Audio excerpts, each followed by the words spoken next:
Hello, my dear student of Standard Ninth, and today in this session we are going to discuss the second part of chapter number 9, that is fundamental rights, fundamental duties, and directive principle of state policy. So, friends, in my previous session I had discussed what are human rights, okay, and we had discussed the fundamental rights. The first two part we had already discussed. Now the third, fourth, and fifth I'm going to discuss today. So, without any delay, let's begin. So, the third right is right against exploitation. Exploitation means what? शोषण करना.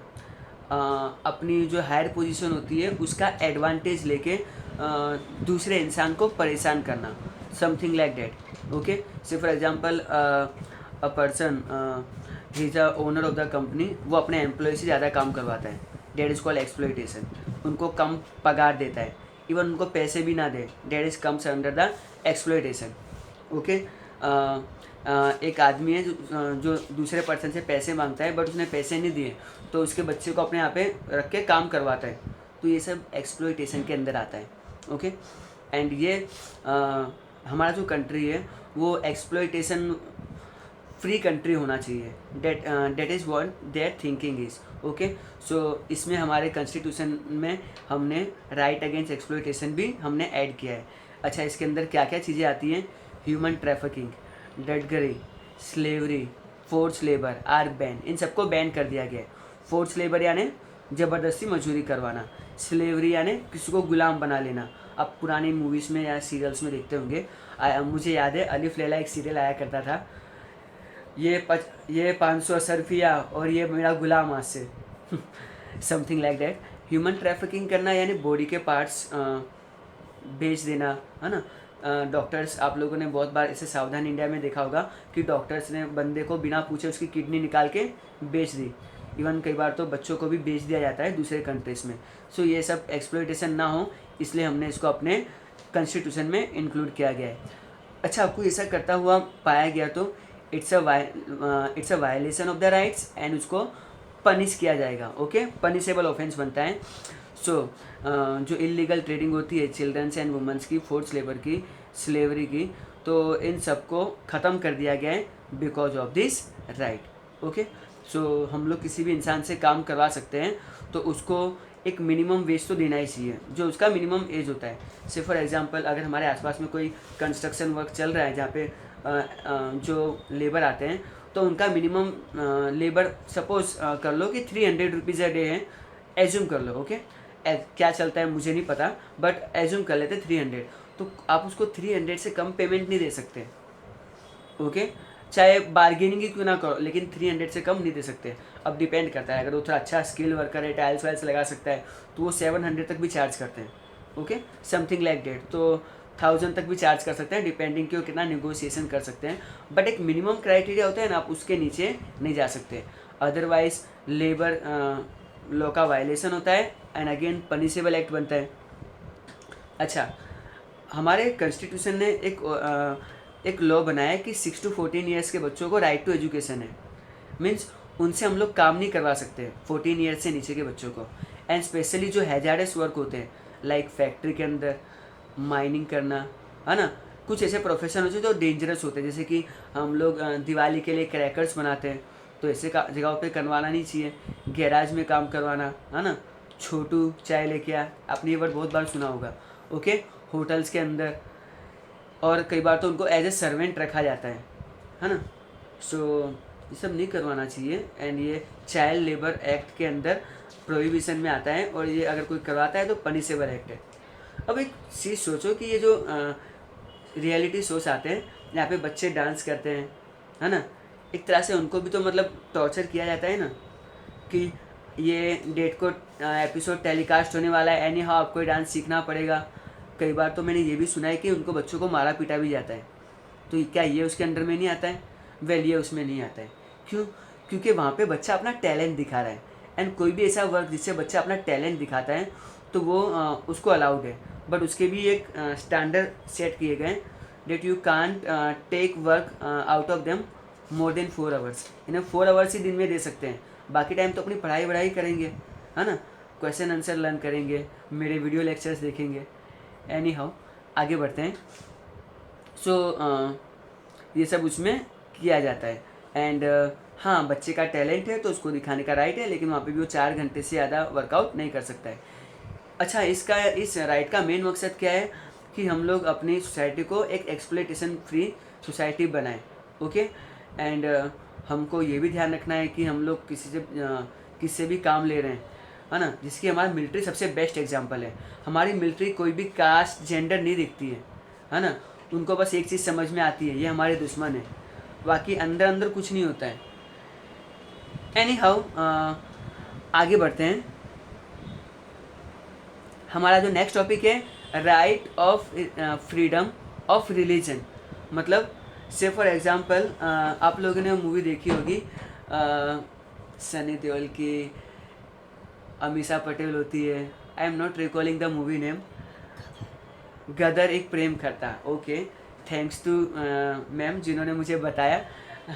Any how उसमें क्या होता है कि आपने देखा होगा कि जो तारा सिंह होते हैं हमारे सनी पाजी, वो पाकिस्तान जाते हैं to get back his wife and son. But जो अमरीश पुरी होता है, जो वो बोलता है कि नहीं, तुमको इस्लाम रिलीजन एक्सेप्ट करना पड़ेगा। तो उन्होंने कहा ओके, इट्स डजेंट मैटर, मैं कोई भी रिलीजन फॉलो करूँ, बस मुझे अपने बीवी बच्चों से ही मतलब है ना। एनी हाउ आगे थोड़ा और प्रॉब्लम हो जाती है, वो आप लोग मूवी में आपने देख ही लिया होगा। सो फ्रेंड्स, ये सीन से क्या आपको पता चलता है कि हम लोग अपना रिलीजन चेंज कर सकते हैं, है ना। से फॉर एग्जांपल मुझे अभी मैं सिख रिलीजन से बिलोंग करता हूँ और मुझे क्रिश्चियन बनना है, मैं बन सकता हूँ। क्रिश्चियन वाले को अगर मुस्लिम बनना है तो बन सकता है, मुस्लिम वाले को हिंदू बनना है, मुस्लिम वाले को सिख बनना है, कुछ भी हो सकता है। ओके, मगर हाँ, बाई फोर्स नहीं होना चाहिए। कोई मेरे ऊपर बंदूक रख दे, चल भाई मुस्लिम बन जा, तो अब मुझे तो जान बचानी है, मैं बन जाऊंगा मुस्लिम, ठीक है। पर ये कैसे हो रहा है ना, कनपट्टी बंदूक रख के काम करवाए जा रहे हैं। तो ये सब चीज़ें नहीं होनी चाहिए। अगर इंसान को अपना रिलीजन चेंज करना है तो वो अपना डिसीजन खुद ले, ना कि लोग उसको फोर्स करें। ओके, तो हमारे यहाँ पे हम लोग रिलीजन फॉलो करने का राइट है। हम लोग इवन अलग अलग रिलीजियस प्लेस पे भी जा सकते हैं, है ना। आप लोगों ने देखा होगा ना कि जो हिंदूस होते हैं वो गुरुद्वारा में भी जाते हैं, चर्चिस में भी जाते हैं, है ना, मस्जिदों में भी जाते हैं, होता है ना ऐसा। अभी मैंने जस्ट रिसेंटली सुना है राम मंदिर बन रहा है, तो मुस्लिम लोग भी डोनेट कर रहे हैं मंदिर के लिए, है ना। It's a good thing. और ये शो करता है कि हमारे कंट्री के लोग कितने रिलीजियस टॉलरेट है ना।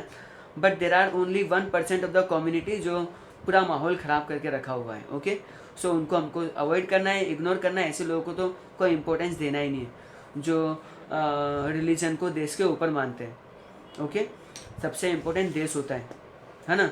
अगर कोई कंट्री हम पे अटैक करेगा, सपोज करते हैं चाइना ने अटैक किया, तो उस टाइम पे हम लोग ये नहीं देखेंगे मेरा ये रिलीजन है, तेरा वो रिलीजन है।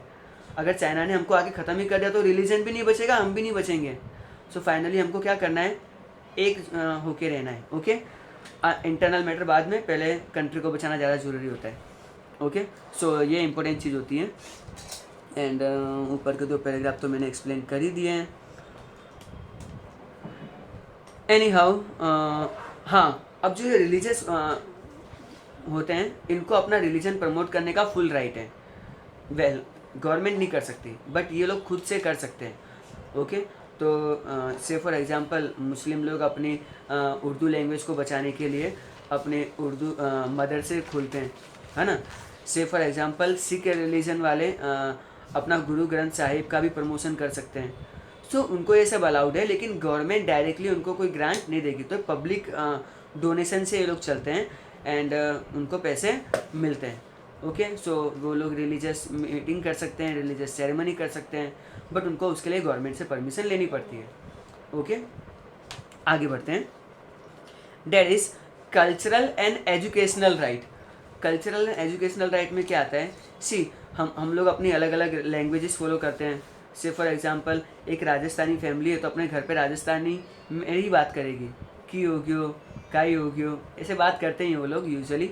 एंड से फॉर एग्जांपल एक बंगाली फैमिली जो महाराष्ट्र में रहती है तो घर पे तो बंगाली बोलते होंगे, ऑफकोर्स बाहर जाके वो मराठी भी बोल लेते होंगे, विच इज़ वेरी गुड। हम लोग जहाँ पे रहते हैं हमको वहाँ की लैंग्वेज आनी भी चाहिए, है ना।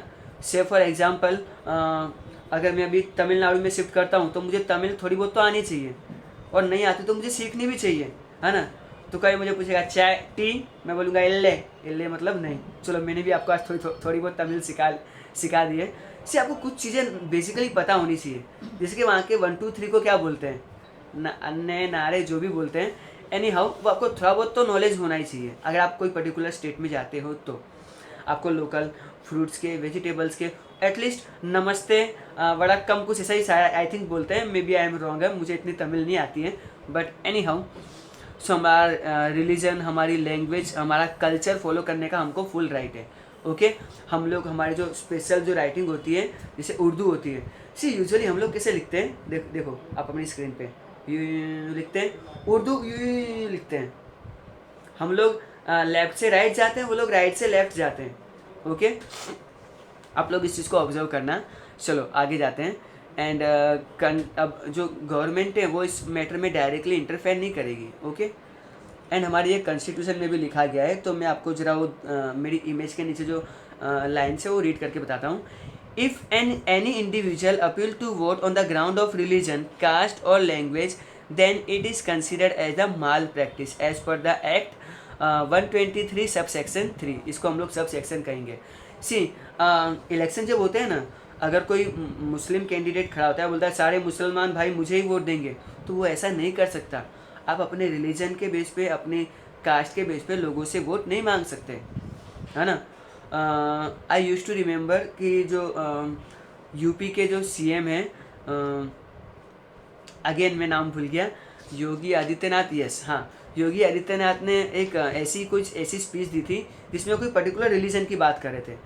तो क्या हुआ, इनकी कंप्लेन हो गई एंड उनको पनिशमेंट क्या मिला कि अब वो पूरे इलेक्शन में या फॉर अ वीक अब वो मतलब इलेक्शन का प्रमोशन नहीं कर सकते। सो फ्रेंड्स वो फर्स्ट टाइम था, इसलिए उनको वार्निंग देकर छोड़ दिया गया, एक छोटा मोटा पनिशमेंट मिला। But it might be possible कि उनको आगे से फ्यूचर में कभी इलेक्शन में ही पार्टिसिपेट करने ना दिया जाए। ओके तो उनका ट्रैक रिकॉर्ड अच्छा था, तो उनको फर्स्ट टाइम वार्निंग देके जाने दिया। ओके हमारी जो लैंग्वेज होती है वो हमारा लिंग्विस्टिक होता है, और जो माइनॉरिटीज़ होती है, से फॉर एग्जांपल इजराइल से कुछ हिब्रू लैंग्वेज वाले, जो इजराइल से कुछ लोग यहाँ पे इंडिया में रहते हैं, तो वो अपनी हिब्रू लैंग्वेज को फॉलो कर सकते हैं, लिंग्विस्टिक को, इवन वो उसका प्रमोशन भी कर सकते हैं, बट अगेन इसमें कोई गवर्नमेंट इंटरफेरेंस नहीं होगा। ओके सो माइनॉरिटीज़ होती हैं तो गवर्नमेंट उनके लिए भी वर्कआउट करती है, एंड माइनॉरिटीज़ के स्कूल्स एंड कॉलेजेस भी ओपन किए जाते हैं एंड ऑल दैट। आगे बढ़ते हैं। ओके ये अपने कॉलेज भी ओपन करते हैं। See I am staying in Ahmedabad, and यहाँ पे मणिनगर वाला जो एरिया है ना, समवेयर इन हेब्रोन स्कूल के पास में, उसको इडली चार रास्ता बोलते हैं, क्योंकि हमें बहुत सारी अलग अलग स्पीसीज़ की इडली मिलती हैं। अब तो लॉकडाउन है तो मैं बहुत दिन से बाहर नहीं गया हूँ, बट वहाँ पे एक तमिल स्कूल भी है। ओके तो तमिल कम्युनिटी वालों ने अपने तमिल लैंग्वेज को प्रमोट करने के लिए अपना तमिल स्कूल ओपन किया हुआ है। ओके एंड अगर आप लोग रखियाल के आसपास वाला एरिया जानते हो, तो चकुड़िया महादेव का जो मंदिर है ना, पे भगवान शंकर का एक फेमस टेम्पल है, वहाँ पे मराठी स्कूल भी है, एंड एक मराठी स्कूल लाल दरवाजा में भी है। सो इस तरह से हम लोग अपना कल्चर, अपना लैंग्वेजेस को इस तरह से प्रमोट कर सकते हैं, है ना। It might be possible Bengal में कोई गुजराती स्कूल भी आपको मिल जाए, मज़ा पड़ी जाए नहीं। आगे चलो आगे चलते हैं। And that is the sixth right, that is the constitutional remedy. And friends ये सबसे इम्पोर्टेंट है, ऊपर के मेरे 5 राइट जो हैं वो तभी वर्क करेंगे जब ये सिक्स्थ वाला राइट वर्कआउट करेगा। इसमें क्या होता है, सी ऊपर के जितने भी राइट्स हैं मेरे, अगर ये मुझे लगता है कि मेरे इन राइट के साथ वायलेशन हो रहा है, तो मैं जाऊँगा सीधा सुप्रीम कोर्ट और हाई कोर्ट, डिपेंड करता है, अपने लॉयर से कंसर्न कर लेना एक बार, लॉयर से कंसर्न करना ही पड़ता है। तो वहाँ पर मैं डायरेक्टली केस कर सकता हूँ कि मेरा ये राइट वायलेट हो रहा है, और इफ सुप्रीम कोर्ट फेल तो उनको मतलब अपना डिसीजन दे देगा। ओके तो मुझे से फॉर एग्जांपल स्टैंडर्ड 8 में हमने पढ़ा था नर्मदा का केस, है ना। तो गवर्नमेंट डैम की हाइट रेज कर रही थी, तो पीछे ज़्यादा पानी स्टोर होगा, तो कुछ आदिवासी लोगों के घर डूब रहे थे, तो उनका जो राइट टू फ्रीडम था रहने का इंडिया में, वो वायलेट हो रहा है ना, तो उन्होंने केस कर दिया। तो फिर फाइनली क्या सॉल्यूशन निकला कि आइदर गवर्नमेंट उनको सेम उतनी ज़मीन प्रोवाइड करे या उनको पैसे देके केस सॉर्ट आउट करे, है ना। तो ये सबसे इम्पोर्टेंट है। एंड इसके बारे में बाबा साहेब अम्बेडकर ने कुछ कहा है, बहुत गोल्डन लाइन्स हैं, मैं रीड कर रहा हूँ, ऊपर देखो आप। Doctor Baba Saheb Ambedkar has considered this right as a soul of constitution. तो इसको कॉन्स्टिट्यूशन की आत्मा कहा गया है, स्पेशली इस राइट को, क्योंकि ये एक पावर देता है हमारे कोर्ट को। ओके, स्टेट लेजिस्लेटिव असेंबली भी होती है जो फंडामेंटल राइट्स वायलेट करती है। ओके, एंड सुप्रीम कोर्ट है कि हाई कोर्ट है, वेल वो डिपेंड करता है। वेल हम लोग जानते हैं कि सेंट्रल गवर्नमेंट और स्टेट गवर्नमेंट वर्क करती है, और कई बार ये जाने अनजाने या कई बार डायरेक्टली और इनडायरेक्टली हमारे राइट्स को वायलेट करती है। ओके, से फॉर एग्जांपल मेरे घर के ऊपर, मेरे घर जहाँ पर है ना, वहाँ पे उन लोगों को एक पिलर लगाना है, क्यों? मेट्रो के लिए या कुछ भी हो सकता है, सड़क बनाने के लिए। करे मुझे कोई प्रॉब्लम नहीं है गवर्नमेंट से, गवर्नमेंट को डेवलपमेंट वर्क तो करना चाहिए, है ना। मैं भी खुश होऊंगा कि अच्छा है, आगे ट्रैफिक जाम का प्रॉब्लम नहीं होगा, पॉल्यूशन नहीं होगा, सिटीजन्स की लाइफ अच्छी हो जाएगी। बट मेरा घर का क्या? गवर्नमेंट मेरा घर तो डिमोलिश कर रही है। तो government can do two things, either he can provide me another house, या फिर मेरे घर का जो पैसा बनता है वो मुझे दे दे। घर तो मैं अपने हिसाब से ढूंढ लूँगा, थोड़ा और मिला विला के पैसे, ठीक है। तो ऐसा सीन होता है, स्टेट गवर्नमेंट भी कर सकती है, सेंट्रल गवर्नमेंट भी कर सकती है। तो एज ए सिटीजन मेरे पास क्या बचता है? सुप्रीम कोर्ट का राइट, बराबर। तो जो 6th पॉइंट है ना, सबसे इम्पोर्टेंट राइट है, राइट टू कॉन्स्टिट्यूशनल रेमेडीज़, जो बहुत ही इम्पोर्टेंट है। एंड हमारे कंट्री के सिटीजन्स को बहुत सारों को तो पता ही नहीं है, इसलिए वो लोग बेचारे, हमारी तो किस्मत ही ख़राब है, ऐसे फालतू के डायलॉग मारते हैं और ज़िंदगी भर का रोना रोते रहते हैं। ओके, बट अगर वो अच्छे से पढ़े होते हैं, ठीक है, हमारे कंट्री में बहुत सारे लोग बस नाम का पढ़ते हैं, समझते कुछ नहीं है। ओके, लेकिन हम पढ़ेंगे भी, बढ़ेंगे भी और समझेंगे भी, और कोई हमारे साथ कुछ गलत करेगा तो उसकी बैंड भी बजाएंगे, क्यों? सुप्रीम कोर्ट है हमारे पास। ओके, नाउ हमारा चैप्टर का जो सबसे इम्पोर्टेंट टॉपिक था वो खत्म हो गया है, राइट्स वाला, फंडामेंटल राइट्स। और जो इम्पोर्टेंट सेकंड पार्ट है, that is fundamental duties, well वो डिस्कस करेंगे। अब अपनी टेक्स्ट बुक कभी ओपन करना तो आपको इनिशियल फर्स्ट 2-3 पेजेस में फंडामेंटल ड्यूटीज़ होगा, जो कभी किसी ने पढ़ा नहीं होगा। कोई बात नहीं, आज हम पढ़ेंगे, बराबर। तो राइट्स एंड, अब राइट्स तो हमको पता है, तो इसके साथ हमारी कुछ ड्यूटीज़ भी बनती हैं, है ना। चलो, राइट टू फ्रीडम मिल गया। अब मैं मतलब इंडिया में कहीं पे भी जा सकता हूँ, कहीं पे भी रह सकता हूँ, है ना। ये पास में नेशनल हाईवे है, मैं अपनी चारपाई बिछाता हूँ, उस पर लेटता हूँ, मोबाइल निकालता हूँ, पबजी खेलता हूँ। क्यों? बोलेंगे ना कि भाई मेरा राइट है, इंडिया में कहीं पे भी जा सकता हूँ। बट फ्रेंड्स, कुछ ड्यूटीज़ भी होती हैं। एज ए रिस्पॉन्सिबल सिटीजन्स हमको ये चीज़ ध्यान रखनी चाहिए कि हम जो अपने राइट्स इंजॉय कर रहे हैं ना, वो दूसरों के लिए प्रॉब्लमेटिक ना बने। Okay, date is comes under the duties, है ना। तो से फॉर एग्जांपल, आपको मतलब बोलने का राइट है ना, गाली बोलने का राइट है नहीं है, तो हमारी ड्यूटी है कि हम लोग लिमिट अमाउंट में बोलें, अच्छी बात बोलें और गंदी बातों से दूर रहें, और वो तो ना ही बोले तो अच्छा है। ओके, सो हमारे कॉन्स्टिट्यूशन के अंदर 1976 में इसको ऐड किया गया, ड्यूटीज़ को, जिसमें कुछ चीज़ों को एम किया गया है, जैसे कि लव फॉर नेशन, हम लोग अपने देश के प्रति ज़्यादा मतलब फोकस हो जाएं। ओके, नेशनल इंटीग्रिटी, ये हमारे पॉलिटिशियन को तो बिल्कुल समझ में नहीं आती है, to be honest. National integrity यानी देश की एकता, हमारे पॉलिटिशियंस को पता ही नहीं चलता क्या बोलना चाहिए ना क्या नहीं बोलना चाहिए। अगर हम लोग उनको पता है कि ये डायलॉग बोलने से एटमॉस्फेयर कंट्री का ख़राब होगा, तो भाई उनको फिंगर ऑन द लिप्स करवाना चाहिए, है ना। पर कुछ है लातों की बहुत चपेट खाए बिना तो मानते ही नहीं है। Any how, various high ideas, अच्छे हमारे अंदर संस्कार आए। Value awareness among the citizens अपने आप को और जागरूक करें। ओके, सो हमारे कंट्री आगे बढ़े, देश की यूनिटी स्ट्रांग हो, देश की इंटीग्रिटी रहे, देश में शांति वाला माहौल रहे, कम्युनल हारमोनी रहे, यानी कोई आपस में लड़ाई झगड़े ना हो।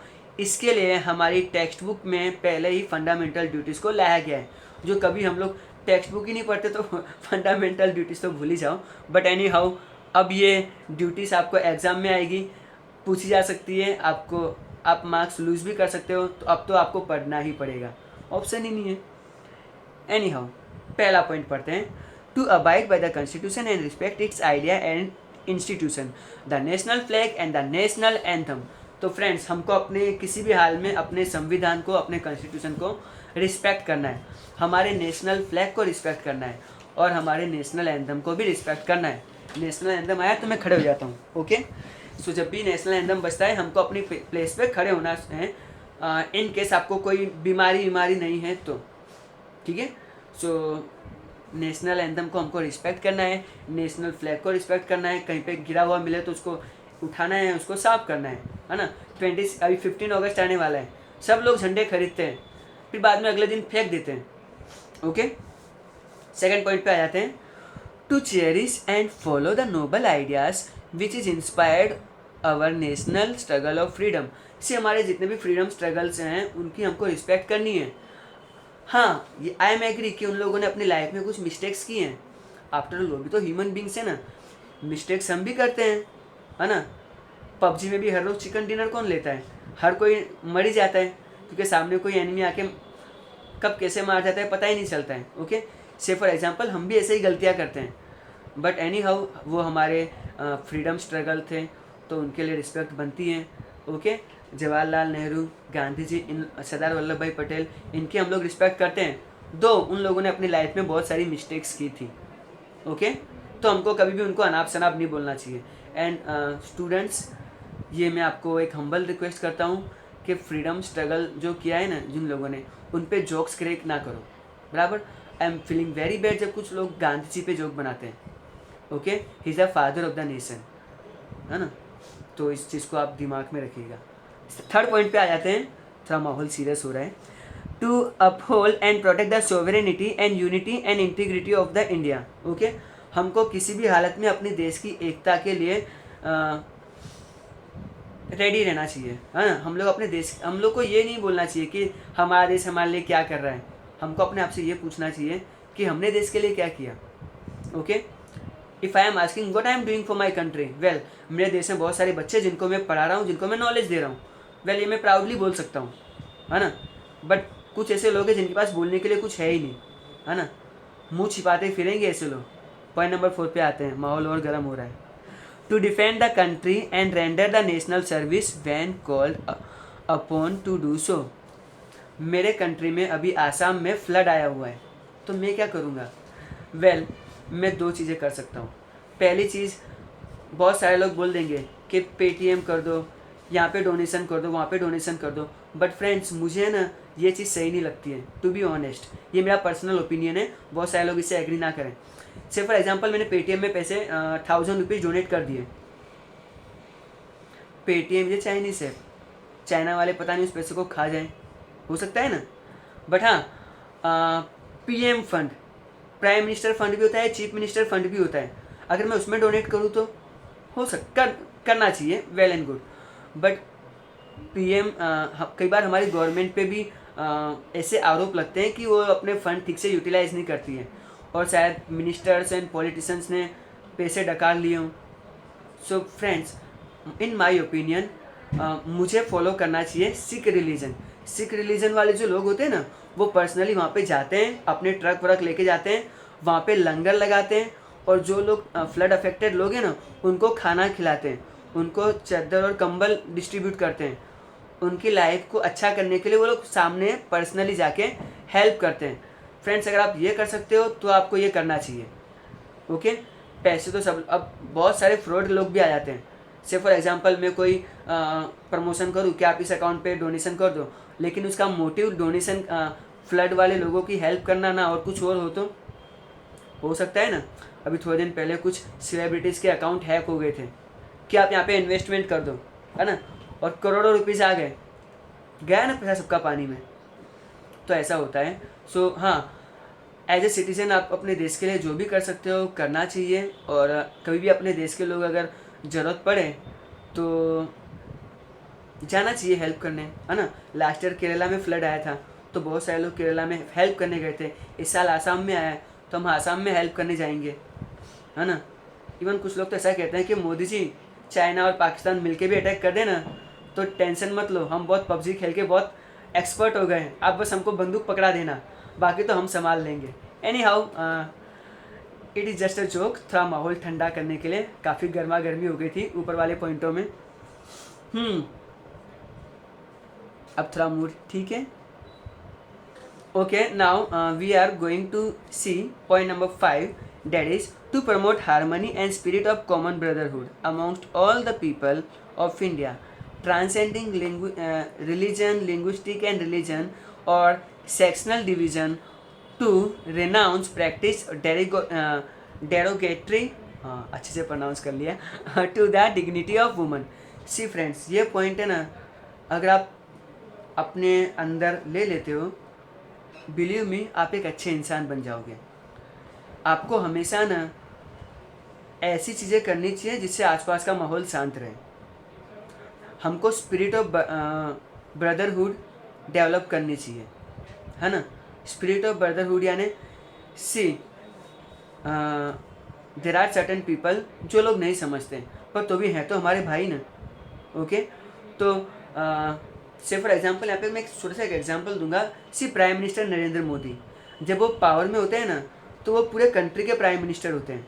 तब वो ये नहीं देखते कि इस इंसान ने दूसरी पार्टी को वोट दिया तो मैं इनको क्यों हेल्प ना करूँ. वो उनकी भी हेल्प करते हैं, है ना. गवर्नमेंट जो प्रोग्राम बनाती, जो स्कीम लाती, वो उनके लिए भी होती है. सो फ्रेंड्स, हम तो बहुत छोटे लेवल पे लोग हैं, तो हम अपने से फॉर एग्जांपल आपके भाई ने आपसे लड़ाई की, मारपीट की, लेकिन आप रास्ते में जा रहे हो एंड उनका एक्सीडेंट हो जाता है, तो क्या आप उनकी हेल्प करने नहीं जाओगे, है ना. चाहे आपका दुश्मन का भी एक्सीडेंट क्यों ना हुआ हो, आप उसको हॉस्पिटलाइज करने तो जाओगे ही जाओगे. तो वो तो दुश्मन था, तो अपने कंट्री में तो सब अपने भाई हैं. ओके, हमको उनके रिलीजन की रिस्पेक्ट करनी चाहिए, उनकी भाषा की रिस्पेक्ट करनी चाहिए, और हाँ, फीमेल्स की इज्जत तो खास करनी चाहिए. ओके, है ना. देर आर सर्टेन एक्टिविटीज़ जहाँ पे फीमेल के साथ बहुत ख़राब न्यूज़ आती हैं. आई एम फीलिंग वेरी असेम कि आई थिंक वो लोग कैसे भूल जाते हैं कि उनके घर में भी फीमेल्स हैं, मदर है, सिस्टर हैं. तो ये सब चीज़ें उनको नहीं करनी चाहिए. पॉइंट नंबर 6 पे आ जाते हैं. To value and the preserve the rich heritage of our composition culture. हमको अपने कल्चर की रिस्पेक्ट करनी चाहिए. हमको हमारे रिच हेरिटेज, हमारे जो पुराने राजा महाराजा हैं, हमारे जो पुराने किले हैं, हमारे जो पुरानी हेरिटेज है, हमको उसकी भी रिस्पेक्ट करनी चाहिए. पॉइंट नंबर 7 पे आते हैं. To protect and improve the natural environment including forest, lake, river, wild life and to have the compassion for the living creatures. Friends, यहाँ पे लोग क्या कर रहे हैं, हमको अपने एनवायरनमेंट को कभी भी हार्म नहीं करना चाहिए, नुकसान नहीं पहुँचाना चाहिए. एनी हाउ, हमारे फॉरेस्ट है उसको नुकसान नहीं पहुँचाना चाहिए, हमारी जो लेक्स होती हैं उसको डिस्टर्ब नहीं करना चाहिए, हमारी जो वाइल्ड एनिमल्स हैं उनको अननेसेसरीली मारना नहीं चाहिए. ओके, और जो इंसान बनना चाहिए, और जो लिविंग क्रीचर्स के प्रति थोड़ा मन में दया भाव रखना चाहिए. Okay, just a minute. Okay, so student, now the last point, that is point number 8 and last paragraph में जस्ट डिस्कशन करूँगा. To develop the scientific temper, humanism and the spirit of inquiry and reforms. Friends, corona का time चल रहा है ना. तो अगर हमको कोरोना के सिम्टम दिखते हैं तो हम बाबा के पास मंत्र पढ़वाने जाएंगे, कि डॉक्टर के पास टेस्ट करवाने जाएंगे, है ना. तो थोड़ा सा आप अपना ना ब्रेन का यूज़ करना शुरू कर दो, बराबर ना. हम लोग इतने एजुकेटेड लोग हैं. सी, आप लोग उस चीज़ों में मानते हो नहीं मानते हो, that is the different thing. उस पर बहुत ज़्यादा अलग डिस्कशन हो जाएगा, तो उस पर हम लोग नहीं पढ़ेंगे. बट हाँ, साइंटिफिक टेम्पर तो रखना ही चाहिए. Any how, point number 9. अच्छा, हमको अपनी पब्लिक प्रॉपर्टी को डैमेज नहीं पहुंचाना चाहिए, और वायलेंस को तो बाय बाय बोल दो. Okay, point number 10. हम जो भी काम कर रहे हैं, हमको अपनी फील्ड में एक्सीलेंस हासिल होना चाहिए. अगर मैं टीचर ना होता, अगर मैं एक गैराज में मैकेनिक होता, तो फ्रेंड्स मुझे मैकेनिकल इंजीनियर से भी ज़्यादा नॉलेज होना चाहिए. मतलब दो आई एम नॉट एजुकेटेड मान लेते हैं, और तो मुझे सारे व्हीकल्स का नॉलेज होना चाहिए. इवन ऐसा दिमाग में आ जाना चाहिए कि मैं खुद का व्हीकल भी इन्वेंट कर सकता हूँ. आपको इतना एक्सीलेंस हासिल हो जाना चाहिए. आप जो भी काम कर रहे हो अपनी फील्ड में एक्सीलेंट बनो. Okay, that is word. इससे क्या होता है, हमारे कंट्री को बेनिफिट होता है, हमारा जीडीपी बढ़ता है. ओके, एंड 11th में अपने पेरेंट्स को, अपने से जो बड़े होते हैं, अपने टीचर्स को, इवन छोटे बच्चों के साथ रिस्पेक्ट से बात करनी चाहिए. ओके, छोटे बच्चे जो 6 to 14 ईयर्स के होते हैं, बेचारे इमोशनली अभी अनस्टेबल होते हैं, है ना. किसी बच्चे को आप थोड़ा डांट के, छोटे बच्चे हैं, उसको बड़ी आंखें दिखा दो, रोना शुरू कर देगा. अगर आप डांट के बात करोगे तो बेचारा डर जाएगा, घुट घुट के जिएगा, है ना. मेंटल डेवलपमेंट नहीं होगा. तो आपको थोड़ा सा अपने आसपास के लोगों का भी ध्यान रखना चाहिए. तो आपको फंडामेंटल ड्यूटीज़ जो है वो कब सेलिब्रेट की जाती है? वेल 6 जनवरी, उसको हम लोग फंडामेंटल ड्यूटीज़ डे इंडिया में सेलिब्रेट करते हैं। सो हम एज ए टीचर मैं आपको बस ये कहूँगा कि आप ये फंडामेंटल ड्यूटीज़ जो 11 दी गई हैं, 11 ही है ना, मैं चेक कर लेता हूँ, हाँ, तो ये 11 ड्यूटीज़ आप अपने माइंड में रखो, okay. And there are still certain things जो हमारी सोसाइटी में होती हैं, like untouchability, okay, child labour, women exploitation, dowry, शादी में दहेज वहेज, ये सब तो बंद ही कर देना चाहिए, और बहुत सारी खराब प्रथाएं हैं जो नहीं होनी चाहिए। फ्रेंड्स, आई होप आपको ये सेक्शन पसंद आया होगा। एंड आज तो मतलब बहुत सारे आपको एग्जाम्पल मिले। Now directive principle of the state policy will be the going to be the part of the third session that we are going to upload very soon. Thank you very much, have a nice day, and हाँ, अच्छे इंसान बनो।